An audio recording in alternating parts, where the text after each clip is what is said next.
El sábado 22 de enero a las 6 de la tarde tuvimos una charla literaria con los amigos de Mar Lectura y Arte en San Fernando, Chiapas, transmitido desde CFA Café y Miel, un lugar de encuentro y de disfrute del café, de la lectura y de distintas formas del arte. Por este medio transmitimos lo que fue la parte esencial de esta charla y esperemos lo disfruten. Muchas gracias.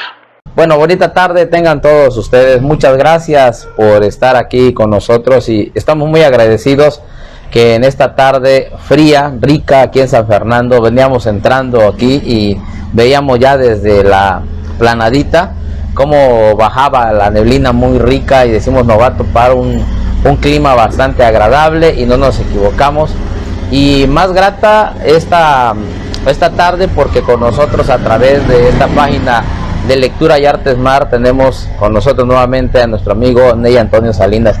Muchas gracias, Ney, por recibirnos nuevamente en este espacio. Muchas gracias a ustedes por venir hasta acá y bueno, comprobar lo del clima, ¿no? Que aunque estamos a 20 minutos de Tuxtla, pero es otro mundo acá, incluso en los meses de abril, mayo, que es más, hace mucho calor, allá está quemando el sol y acá está nublado y se necesita suéter.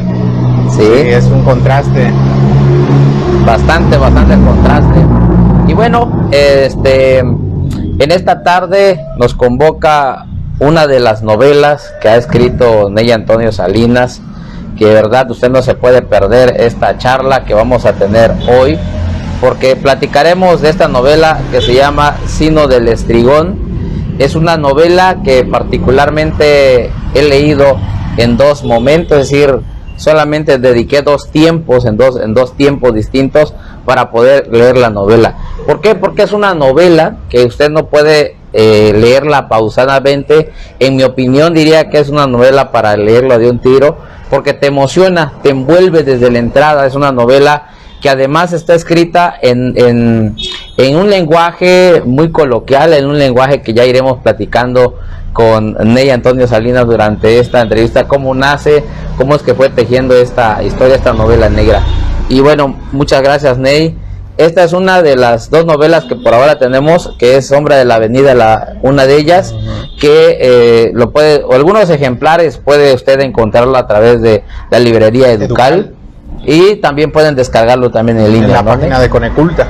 Página de Coneculta. Y bien, Sino del Estrigón, Ney Antonio Salinas. Por ahí el título tiene un sentido desde la mirada griega, algo de los griegos, ¿no? Sí, es algo de que desde pequeño no me he podido separar, porque mi papá siempre nos hablaba, a mis hermanos, nos hablaba de los griegos como la fuente del pensamiento occidental.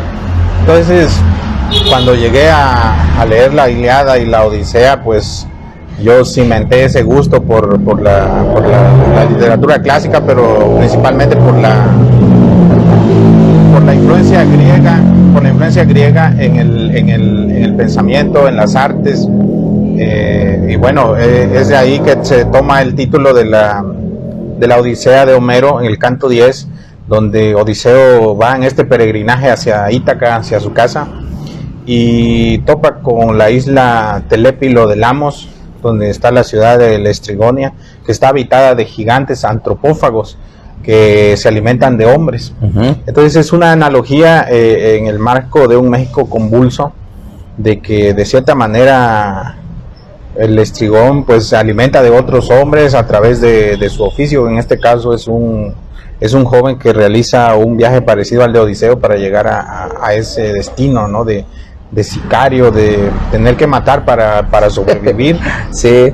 Entonces es una historia que está construida a partir de historias reales que me ha tocado conocer en Tuxtla, que de cierta manera no son tan lejanas, que pueden ocurrirle a cualquiera, pero que por lo mismo de lo absurdo, rayan lo absurdo, pues también uno cae en la cuenta que es tan real, ¿no? El destino de estar metido en una situación social, en una condición social como es la pobreza, el desempleo, y sumado a esto la desesperación de que la vida pasa y no se avanza en nada. Entonces es una analogía, ¿no?, a ese México que estamos viviendo en muchos aspectos. Claro, y además el personaje principal que aparece aquí en la historia del Lestrigón,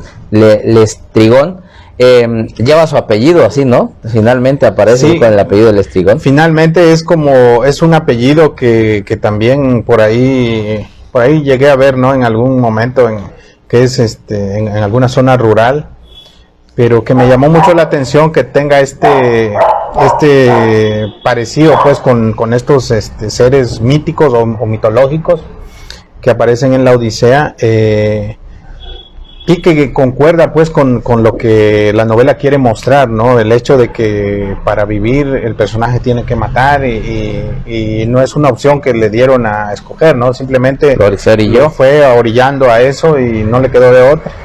Muy bien.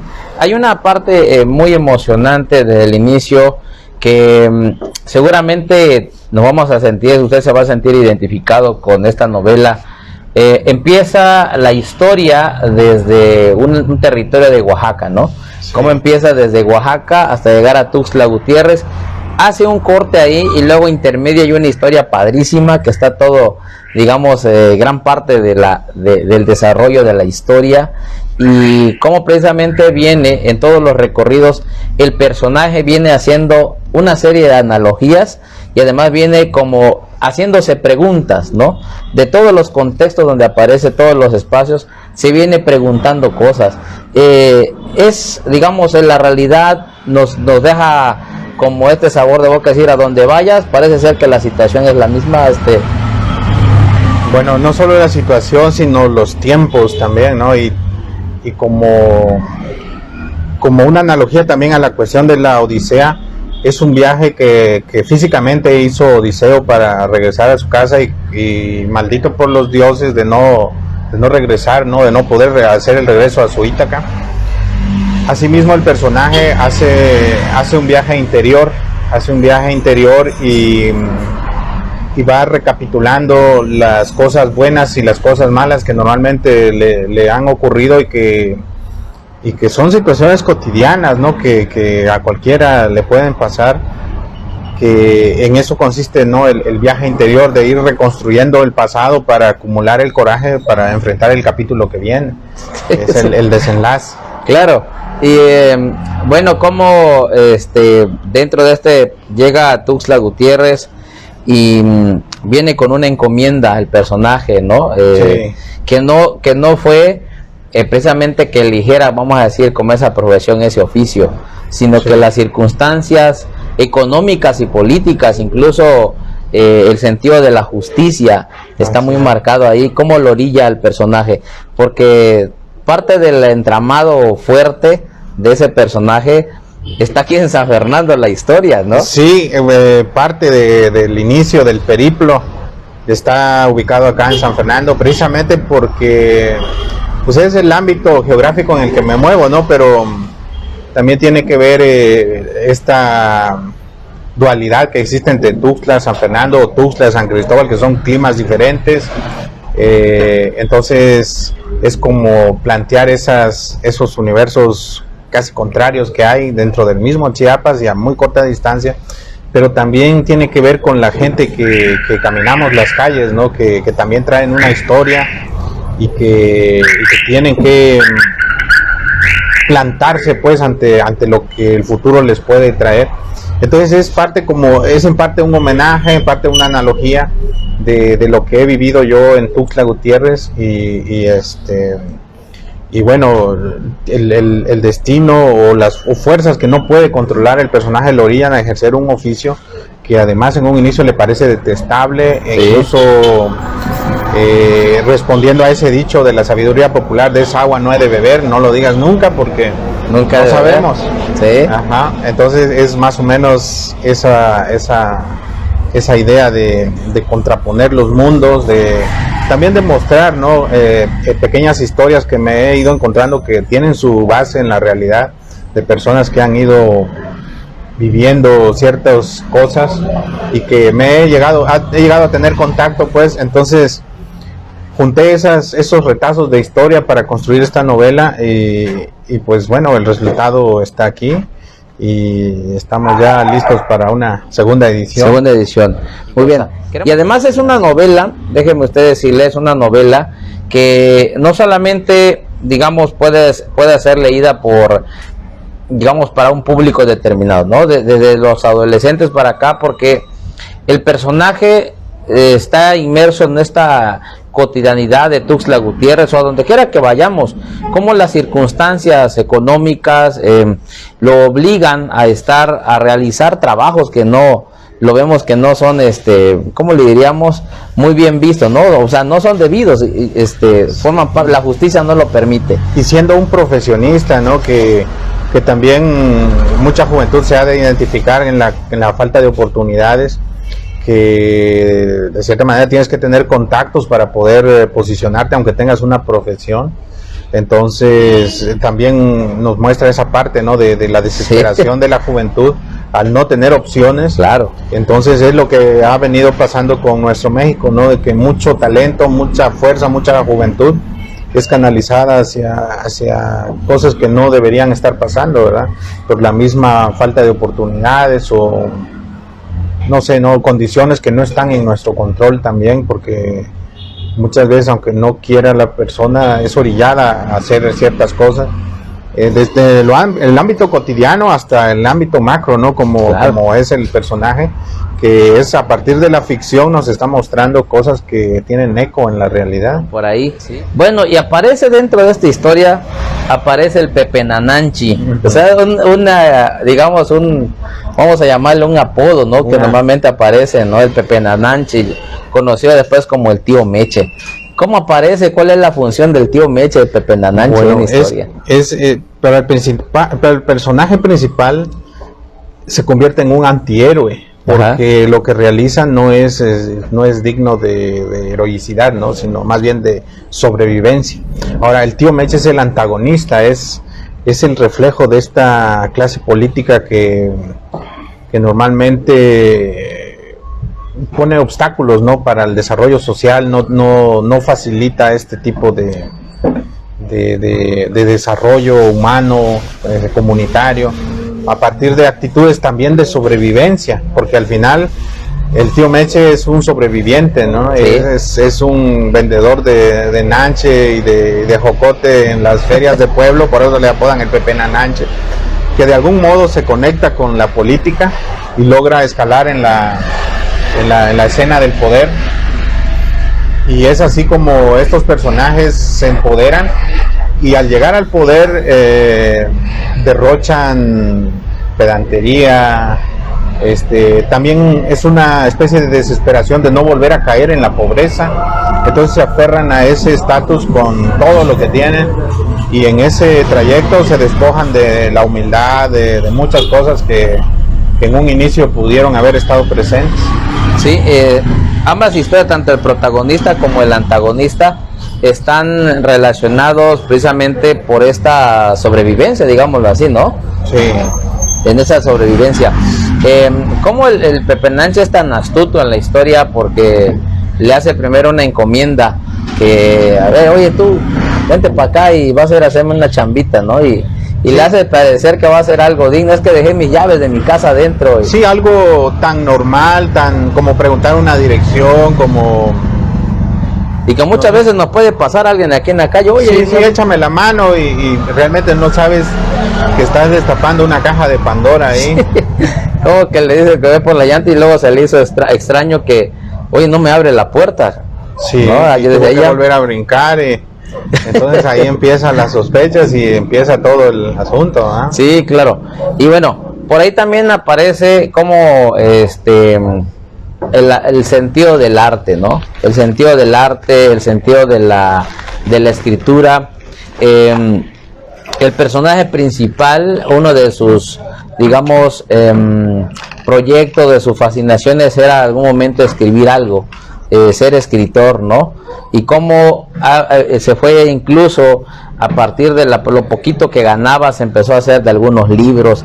Es muy importante esto en la historia, y también recalcarla, que a pesar de las circunstancias, por así llamarlo, la literatura está presente en la novela. Es como decir, o como un intento que yo hago de mostrar, pues, que el arte es una tabla de salvación cuando estás a punto de caer al abismo, ¿no? De cómo el arte puede llenar nuestras vidas y enriquecerlas, incluso salvarnos de situaciones tan complicadas como esto, porque en el exilio, en la lejanía, en la violencia extrema, son dos hilos conductores los que lo mantienen vivo y fijo, con los pies en la tierra. Uno es la conexión con su familia a través de su hermana a distancia, y la otra son los libros. Los libros son los que lo mantienen de cierta manera con ese sueño de quizá un día volver a casa, de un día librarse de ese mundo, de poder construir un mundo interior que le permita sobrevivir,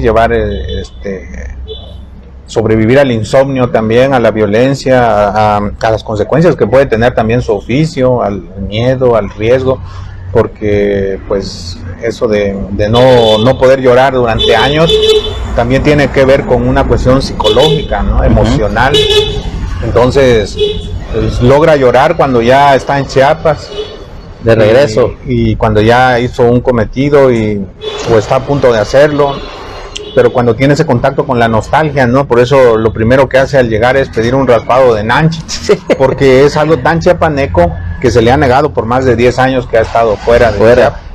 Sí, y bueno, en este sentido también cómo vemos que el personaje se va desenvolviendo en un ambiente que muchos a lo mejor nos podemos identificar, el hecho que salimos de nuestro pueblo natal, llegamos con la esperanza de algo a una ciudad a estudiar, o al final, como le pasa al personaje, se gradúa, es profesionista, sí, y no hay trabajo, no hay chamba, no hay. Entonces de lo que caiga, ¿no? La cuestión es, porque además tiene una encomienda el personaje que tiene que ayudarle a su hermana, que está estudiando todavía.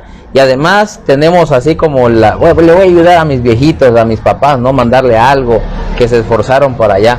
Eso también está muy marcado en la novela, Ney. Sí. El hecho de que muchos podemos sentirnos identificados con esa parte de la novela. Sí, tiene que ver mucho con Chiapas, ¿no? Porque yo me ha tocado estar fuera, y todos los chiapanecos que convivimos siempre tenemos eso de un día regresar a la casa, de ayudar a los padres y de construir un mejor futuro, ¿no? Entonces es algo que tenemos, bueno, yo creo que casi todas las personas, ¿verdad? Pero en Chiapas se ve muy marcado, precisamente porque en nuestras zonas rurales, en el campo, la vida es muy dura, y nos ha marcado ese sentimiento de agradecer, de ser agradecido con los viejos o con la gente que nos ayudó. Entonces, de cierta manera, el personaje es muy chiapaneco, ¿no? Claro. Él, aunque esté lejos, aunque conviva con gente del norte, del centro, aunque le quisieran borrar la memoria a punta de golpes, dijera en la novela, ¿no? Sí. Sí. Entonces es un retrato, pues, de lo que sería estos chiapanecos que están fuera de Chiapas, en la Ciudad de México o en el norte, que siempre tienen esa idea de regresar y hacer algo con la familia o con sus viejos. Y por otro lado, pues también ese amor al arte, pues, que lo mantiene a flote, que lo mantiene despierto, que lo mantiene con esperanza de cierta manera, aunque la esperanza se ha borrado de golpe.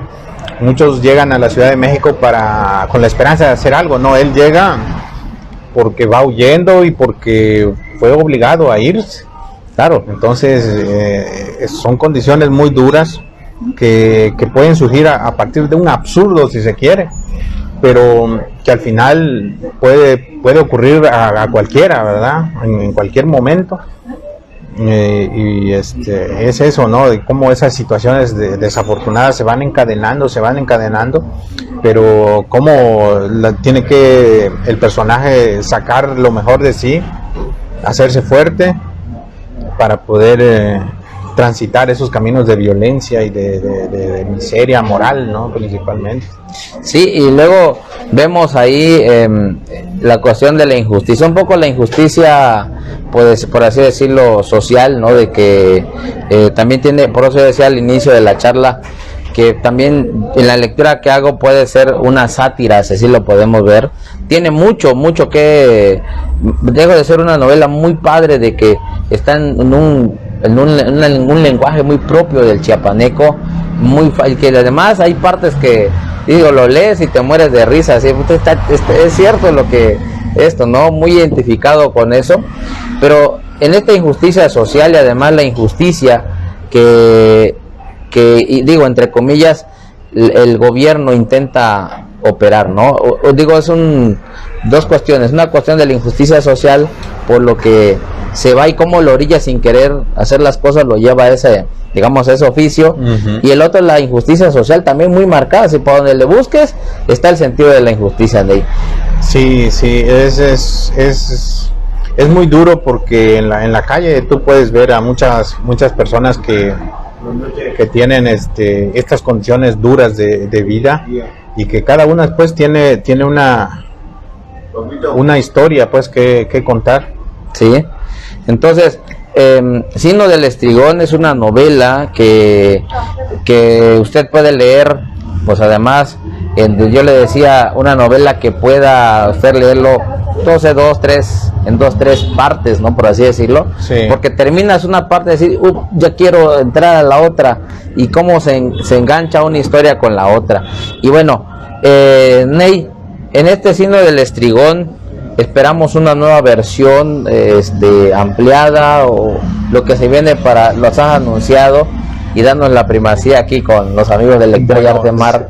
¿Qué se viene para Sino del Estrigón? Pues la novela ha caminado muy bien, y ahorita pues ha superado más o menos las 1000 unidades mil unidades pues vendidas, y se prepara una segunda edición para este 2020. De hecho está en trámite los permisos de ISBN. Entonces la novela va a tener ligeros cambios, pero en esencia queda todo como está, precisamente para respetar este cuerpo grande que queremos formar de la tetralogía, que son 4 novelas que giran en torno a Tuxtla Gutiérrez y los personajes que en ella viven y que interactúan en la ciudad, y que también tienen conexiones hacia otros lados del país, ¿no? Y del mundo. La novela más extensa de esta tetralogía es la tercera, la que viene después de Sino del Estrigón, que se llama La Noche de los Gigantes, tentativamente. Son más o menos como 300 páginas, y ahí pues se narran, no digamos que con los mismos personajes, sino la continuación en la cuestión temática. El eje central de Tuxtla Gutiérrez está conexiones con el estado de Sonora, Morelos, Oaxaca, Guerrero y algunos puntos del extranjero, donde van conectando pues estas historias de trágicas, pero que tienen que ver con reforzar esa esperanza que necesitamos pues para caminar, y todo esto, y sobre todo el amor al arte, el amor a la literatura. La poesía también está muy presente en las obras. Entonces yo creo que también eso es lo que salva al personaje, ¿no? Escribir poesía y recordar su tierra de forma borrosa, pero de modo que las palabras actúan como pequeñas fotografías de esa tierra que ha perdido, esta Ítaca que ha perdido, y que de cierta manera está arrasada por las mismas condiciones socioeconómicas, porque sabe que como lo dejó, así la va a encontrar, y con sus padres envejecidos y enfermos. Sigue la historia, sí. Entonces, padrísimo. Sí. Hay una parte, precisamente, creo que es la tercera, no me lo ubico, la tercera parte del libro de Sino del Estrigón, donde esta poesía, ¿no? Que el mismo personaje escribe en este taller literario, que cuando regresa a Chiapas era muy recurrente que llegaba, ¿no? Ambientada ahora en el café, se llamaba antes, ¿qué llama? El Biocafé, ¿no? El Biocafé. Ahora Café Maya, por así decirlo, ubicado aquí en Tuxtla Gutiérrez. Entonces, podemos nosotros decir que lo invitan, el personaje lo invitan a que forme parte de un taller literario, se encuentra con un argentino, por ahí que escriben cuentos, bueno, un taller, ¿no? Que la misma dueña del café lo invita a que forme parte de eso y dice, pues cuánto tiempo he querido estar en un taller como esto y vámonos, ¿no? Pero resulta que tenía que llegar la fecha ya le hacen otro encarguito y el encarguito lo hace que ya están a punto de culminar, ¿no? El taller literario ya no lo termina. Sin embargo, deja ahí lo que había escrito, ¿no? Sí, y es como, es extraño, es un poco triste pensar que la única huella del personaje que quedaría, en dado caso, si se cumple su destino, serían esos textos. Si alguna vez existió, solamente esos textos quedarían de evidencia de su existencia, ¿no? Y como decía Carlos Fuentes, ¿no? Toda la obra novelística de un autor es como un breve arañazo en el gran lienzo del tiempo, ¿no? Es la huella. Roberto Bolaño decía que le daba miedo la huella, el pie que no deja huella. Por ejemplo, pisar en la arena y al breve se borra la huella. Entonces es más o menos esos miedos, esas nostalgias los que intento ahí reflejar, de que la única constancia de su existencia es su poesía. Es correcto, y pues el autor, los escritores, ¿no? Que dejan constancia también a través de sus libros. Sí. Muchos autores de mucho tiempo atrás, bueno, la evidencia de que si existió el escritor, pues están sus libros. O sea, es una novela que le podemos buscar, a mi juicio, muchas lecturas dentro de la novela, ¿no? Podemos hacer muchas lecturas dentro de la novela, y que además, déjame decirte, Ney, que vamos a llevar a Sino del Estrigón a nuestro club de lectura. Yo creo que va a ser la próxima novela que vamos a leer en el club de lectura. Excelente. Y pues ya serás invitado para hacer el cierre, claro, para que nuestros lectores puedan hacer las preguntas, si así nos lo permites, claro, en nuestro club de lectura, que vamos a reestructurar el horario. Normalmente lo estamos llevando los días lunes a las 7 de la noche, pero varios de nuestros lectores han expresado que se han llenado de ocupaciones, y bueno, vamos a hacer caso también a las peticiones y vamos a reestructurar nuestro horario. Entonces la próxima novela que estaremos ahí leyendo sería Sino del Estrigón. Los que forman parte de nuestro club de lectura, por ahí vamos a ver la forma de cómo hacer llegar uno de los ejemplares prestados para que otros vayan haciendo lectura. Y si no, pues bueno, ¿dónde podemos adquirir Sino del Estrigón? Bueno, inicialmente acá con nosotros, por razones de la pandemia y todo esto, no pudimos tramitar el ISBN para esta primera edición, pero ya en esta segunda vamos a tramitarla para poder tenerla en diferentes puntos de venta, porque es necesario un registro de ese tipo para poder comercializar así. Muy bien. Entonces, por el momento es con nosotros, pero igual se envía a toda la República. Desde acá han salido los ejemplares. Genial. Sí, ha gustado mucho en el centro y en el norte del país. Sobre todo nuestros compatriotas chiapanecos que han regado en toda la República. Es una muy buena novela para que recuerde estos aspectos históricos, familiares de Sino del Estrigón, de Tuxtla Gutiérrez. Por eso es una novela ambientada desde Tuxtla Gutiérrez, y que bueno, ahí está la invitación, amigos. Pueden ustedes contactar a través de las redes sociales al amigo Ney Antonio Salinas, así te encontramos en Facebook, en Instagram también, por ahí andas, Ney. Pues principalmente en el Facebook, por la cuestión para difundir la obra, ¿no? Y también en el YouTube están algunos mini documentales de la novela y comentarios de personas que están dedicadas al arte, ¿no? Poetas, actrices, escritores, que han dado su punto de vista sobre la novela, y Hay también una lectura ahí de los poemas que está en la novela, por la poeta Mónica Cepeda. Y bueno, hay todo un mosaico de opiniones sobre alrededor de la novela y ahí están reflejados principalmente en YouTube. Muy bien, ahí está el medio, el canal. Sí. Y bueno, también si ustedes quieren adquirir la novela a través de Lectura y Arte Smart, pueden ustedes contactar, ya nosotros también hacemos ahí el pedido con el amigo Ney Antonio Salinas para agilizar un poco la compra de la novela, ¿no?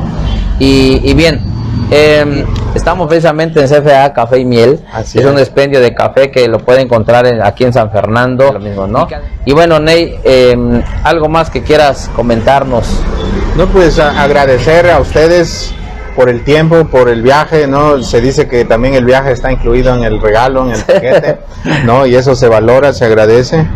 Y también a los lectores que han recibido esta novela con muy buenos ojos y con muy buenas críticas. Por ahí me llegan comentarios de diferentes partes y muy agradecido, y que siga caminando la novela. Muy bien, que nos podemos identificar muy bien con esta novela, sobre todo porque está escrito, le decía, en un lenguaje muy propio de nuestro contexto chiapaneco, ¿verdad? Idai, mírelo usted, ¿no? Sí. El Pepe Nananchi, ¿no? ¿Qué otro? Es un lenguaje chiapaneco, pero que también gente de otras partes que no nos conoce como chiapanecos puede entender. Claro. Porque México adoptó a Chiapas, o más bien nosotros nos sumamos a México viniendo de ser parte de Centroamérica, ¿no? Tenemos un pie en Centroamérica y un pie en México. Somos mexicanos, muy orgullosos de nuestra bandera y todo, pero nuestra cultura está muy hermanada a Centroamérica. Entonces el papel del lenguaje en Chiapas ha sido muy importante, porque estos vocablos del vos, el vos es de un español antiguo, que de igual manera se fortaleció en Argentina, pero que son vertientes diferentes que evolucionaron en distinto tiempo y en distinto modo, pero que están hermanados al español antiguo, que tal vez nosotros por la distancia geográfica del centro, pues el español permaneció un poco más intacto, y tenemos muchas palabras de ese español antiguo que están reflejadas en la novela, pero que cualquiera persona de otra parte del país o del mundo puede entender, y es un lenguaje universal en el que se expresa el personaje principal, porque al final la novela son notas que va tomando el personaje en su libreta de taquigrafía mientras hace su viaje de regreso. Muchas gracias. Es una novela que se lee muy distinto a otras novelas, y estamos muy orgullosos que un escritor chiapaneco haga este tipo de producciones de mucha calidad, y que es una novela que te envuelve desde el principio y nos deja mucho que pensar por este contexto político, social, económico que vivimos no solamente en Tuxtla Gutiérrez, en Chiapas, en México y seguramente en gran parte del mundo, ¿no, Ney? Sí, claro. Pues yo muy agradecido con ustedes, y pues también con nuestros lectores, con los que nos están viendo, un fuerte abrazo. Esta novela fue concebida originalmente como un guión de cine. Y de ahí pues fue caminando, evolucionando, y fue como se logró salir al mundo, ¿no? Como una novela. Ya después veremos si retomamos lo del guión del cine, pero puede darse la sorpresa entonces. Puede darse en algún momento. Ahí está. Sí. Y bueno, aquí vamos a esperar. Por ahí no descarta la posibilidad, Ney, de que esto puede irse también a la pantalla, ¿no? Así y bueno, ¿no? Y el amor, en las dos novelas el personaje se enamora. Está muy marcado, también me faltó comentarlo, la cuestión del amor, de mujeres muy bellas, ¿no? Y inalcanzables, tanto en la de Sombras de la Avenida como en Sino del Estrigón, ¿no? Sí. Inalcanzable, digamos, el personaje hace esa parte, ¿no? De cómo. Sí, es parte de este entorno social también, en el que pudiera decirse que el amor también se hace imposible, ¿no? Al estar inmerso en una situación de miseria, no solo económica, sino una miseria moral. Entonces el amor como tal no encaja en esos mundos, ¿verdad? Pero sin embargo se da, florece. Es como decir, hay un poquito de esperanza por ahí. ¿no? Dentro de un mundo hostil y violento hay un poquito de esperanza que está representado en el amor, en el arte de escribir y en la literatura en general, ¿no? Así es. Y bueno, Ney, esta taza es para ti con todo nuestro aprecio. Es una taza conmemorativa que a través de nuestra página hemos también diseñado. Agradecemos a nuestra madrina también del logotipo.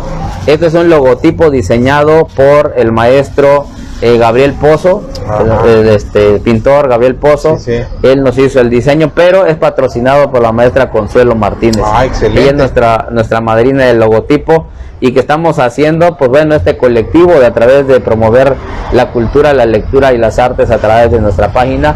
Así que nuestro agradecimiento para Consuelo, que fue nuestra madrina del logotipo, y al artista Gabriel Pozo, al pintor Gabriel Pozo, por hacer este diseño. Excelente. Así que mucho cariño, Ney. De lujo, muchas gracias. De nuestra página. Muchas gracias por estar con nosotros. Está de lujo. Ahí está. Señoras y señores, Ney Antonio Salinas, escritor chiapaneco, autor de la novela Sombra de la Avenida y Siendo del Estrigón, estuvo con nosotros en esta tarde desde CFA, Expendio de Café y Miel, aquí en San Fernando. Nos despedimos, Ney Antonio, muchas gracias. Muchas gracias a todos, un abrazo. Paso bonita tarde, nos vemos en un próximo programa.